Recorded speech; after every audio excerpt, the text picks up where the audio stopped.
اعوذ باللہ من الشیطان الرجیم بسم اللہ الرحمن الرحیم۔ آج ہم انشاءاللہ صحیح بخاری کی حدیث نمبر 3 کا مطالعہ کریں گے، جس کا موضوع ہے وحی کی ابتدا۔ ہم کو یحییٰ بن بقیر نے یہ حدیث بیان کی۔ وہ کہتے ہیں کہ اس حدیث کی ہم کو لیث نے خبر دی۔ لیث عقیل سے روایت کرتے ہیں، عقیل ابن شہاب سے، وہ عروہ بن زبیر سے، اور وہ ام المومنین عائشہ رضی اللہ تعالی عنہا سے نقل کرتے ہیں کہ انہوں نے بتلایا کہ نبی کریم صلی اللہ تعالی علیہ وآلہ وسلم پر وحی کا ابتدائی دور اچھے سچے پاکیزہ خوابوں سے شروع ہوا۔ آپ صلی اللہ تعالی علیہ وآلہ وسلم خواب میں جو کچھ دیکھتے وہ صبح کی روشنی کی طرح صحیح اور سچا ثابت ہوتا۔ پھر من جانب قدرت آپ صلی اللہ تعالی علیہ وآلہ وسلم تنہائی پسند ہو گئے، اور آپ صلی اللہ تعالی علیہ وآلہ وسلم نے غار حرا میں خلوت نشینی اختیار فرمائی، اور کئی دن اور رات وہاں مسلسل عبادت الہی اور یاد الہی اور ذکر اور فکر میں مشغول رہتے۔ جب تک گھر آنے کو دل نہ چاہتا توشہ ہمراہ لیے ہوئے وہاں رہتے۔ توشہ ختم ہونے پر ہی اہلیہ محترمہ ختیجہ رضی اللہ تعالی عنہا کے پاس تشریف لاتے اور کچھ توشہ ہمراہ لے کر پھر وہاں جا کر خلوت گزیں ہو جاتے۔ یہی طریقہ جاری رہا یہاں تک کہ آپ صلی اللہ تعالی علیہ وآلہ وسلم پر حق کے منکشف ہو گیا، اور آپ صلی اللہ تعالی علیہ وآلہ وسلم غار حرا ہی میں قیام پذیر تھے کہ اچانک جبرائیل علیہ السلام آپ صلی اللہ تعالی علیہ وآلہ وسلم کے پاس حاضر ہوئے اور کہنے لگے کہ اے محمد پڑھو۔ آپ صلی اللہ تعالی علیہ وآلہ وسلم فرماتے ہیں کہ میں نے کہا کہ میں پڑھنا نہیں جانتا۔ آپ صلی اللہ تعالی علیہ وآلہ وسلم فرماتے ہیں کہ فرشتے نے مجھے پکڑ کر اتنے زور سے بانچا کہ میری طاقت جواب دے گئی، اور پھر مجھے چھوڑ کر کہا کہ پڑھو۔ میں نے پھر وہی جواب دیا کہ میں پڑھا ہوا نہیں ہوں۔ اس فرشتے نے مجھ کو نہایت ہی زور سے بانچا کہ مجھ کو سخت تکلیف محسوس ہوئی۔ پھر اس نے کہا کہ پڑھ۔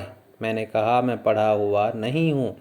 فرشتے نے تیسری بار مجھ کو پکڑا اور تیسری بار پھر مجھ کو بھینچا، پھر مجھے چھوڑ دیا اور کہنے لگا کہ اے پڑھو اپنے رب کے نام کی مدد سے جس نے پیدا کیا اور انسان کو خون کی پھٹکی سے بنایا، پڑھو، اور آپ کا رب بہت ہی مہربانیاں کرنے والا ہے۔ پس یہی آیتیں آپ صلی اللہ تعالی علیہ وآلہ وسلم جبرائیل علیہ السلام سے سن کر اس حال میں غار حرا سے واپس ہوئے کہ آپ صلی اللہ تعالی علیہ وآلہ وسلم کا دل اس انوکھے واقعے سے کانپ رہا تھا۔ آپ صلی اللہ تعالی علیہ وآلہ وسلم ختیجہ کے ہاں تشریف لائے اور فرمایا کہ مجھے کمبل اڑھا دو۔ جب آپ صلی اللہ تعالی علیہ وآلہ وسلم کا ڈر جاتا رہا تو آپ صلی اللہ تعالی علیہ وآلہ وسلم نے اپنی زوجہ محترمہ ختیجہ رضی اللہ تعالی عنہا کو تفصیل کے ساتھ یہ واقعہ سنایا اور فرمانے لگے کہ مجھ کو اب اپنی جان کا خوف ہو گیا ہے۔ آپ صلی اللہ تعالی علیہ وآلہ وسلم کی اہلیہ محترمہ ختیجہ رضی اللہ تعالی عنہا نے آپ کی ڈھارس بندھائی اور کہا کہ آپ کا خیال صحیح نہیں ہے، اللہ کی قسم آپ کو اللہ کبھی رسوا نہیں کرے گا۔ آپ تو اخلاق فاضلہ کے مالک ہیں، آپ تو کنبہ پرور ہیں، بے کسوں کا بوجھ اپنے سر پر رکھ لیتے ہیں، مفلسوں کے لیے آپ کماتے ہیں، مہمان نوازی میں آپ بے مثال ہیں، اور مشکل وقت میں آپ امر حق کا ساتھ دیتے ہیں۔ ایسے اوصاف حسنہ والا انسان یوں بے وقت ذلت و خواری کی موت نہیں پا سکتا۔ پھر مزید تسلی کے لیے ختیجہ رضی اللہ تعالی عنہا آپ صلی اللہ تعالی علیہ وآلہ وسلم کو ورقہ بن نوفل کے پاس لے گئیں، جو ان کے چچا زاد بھائی تھے اور زمانہ جاہلیت میں نصرانی مذہب اختیار کر چکے تھے اور عبرانی زبان کے کاتب تھے۔ چنانچہ انجیل کو بھی حسب منشاء خداوندی عبرانی زبان میں لکھا کرتے تھے۔ وہ بہت بوڑھے ہو گئے تھے، یہاں تک کہ ان کی بینائی بھی رخصت ہو چکی تھی۔ ختیجہ رضی اللہ تعالی عنہا نے ان کے سامنے آپ صلی اللہ تعالی علیہ وآلہ وسلم کے حالات بیان کیے اور کہا کہ اے چچا زاد بھائی، اپنے بھتیجے محمد صلی اللہ تعالی علیہ وآلہ وسلم کی زبانی ذرا ان کی کیفیت سن لیجئے۔ وہ بولے کہ بھتیجے، آپ نے جو کچھ دیکھا ہے اس کی تفصیل سناؤ۔ چنانچہ آپ صلی اللہ تعالیٰ علیہ وآلہ وسلم نے از اول تا آخر پورا واقعہ سنایا، جسے سن کر ورقہ بے اختیار ہو کر بول اٹھے کہ یہ تو وہی ناموس ہیں جسے اللہ نے موسیٰ علیہ السلام پر وحی دے کر بھیجا تھا۔ کاش میں آپ کے اس عہد نبوت کے شروع ہونے پر جواں عمر ہوتا، کاش میں اس وقت تک زندہ رہتا جب تک آپ کی قوم آپ کو شہر سے نکال دے۔